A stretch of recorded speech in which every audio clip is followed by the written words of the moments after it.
গত বছরের অক্টোবরের তুলনায় বর্তমানে দেশের বড় দল বিএনপির জনপ্রিয়তা কমলেও বাড়ছে তরুণদের নেতৃত্বে গঠিত জাতীয় নাগরিক পার্টি এনসিপির জনপ্রিয়তা। সম্প্রতি রাজনৈতিক দলগুলোর জনপ্রিয়তা নিয়ে করা এক জরিপে দেখা গেছে বিএনপি ও জামায়াতে ইসলামীর আগের তুলনায় সমর্থন হারাচ্ছে।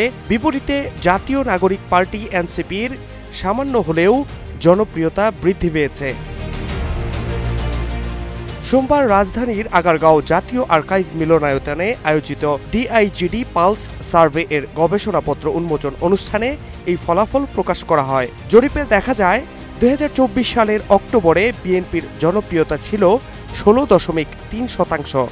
গত জুলাইয়ে তা ১২% নেমেছে।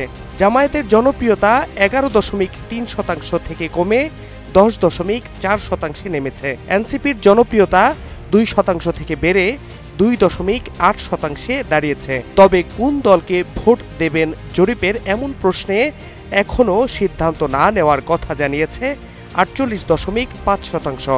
সারা দেশের ৬৪ জেলায় ৫,৪৮৯ জন নারী ও পুরুষের মধ্যে টেলিফোনে এই জরিপ পরিচালিত হয়। BRAC institute of governance and ডেভেলপমেন্টের পালস সার্ভে 3 এর ফলাফলে এমন চিত্র উঠে এসেছে।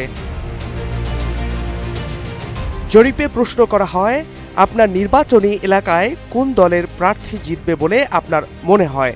এমন প্রশ্নের উত্তরে ৩৮% জানিয়েছে বিএনপির প্রার্থী, জামায়াতে ইসলামীর ১৩%, আওয়ামী লীগের ৭%, এনসিপি ১% এবং অন্যান্য দলের ৩% প্রার্থী জিতবে বলে জরিপে অংশগ্রহণকারীরা জানিয়েছেন।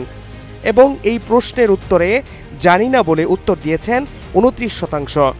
এবং প্রশ্নের উত্তর দেয়নি ৯%। অনুষ্ঠানে বিআইজিডির ফলো সৈয়দা সেলিনা আজিজ বলেন, বর্তমানে সমস্যার ধরন বহুমাত্রিক এবং এই সমস্যায় অর্থনীতির একতরফা প্রভাব কমেছে।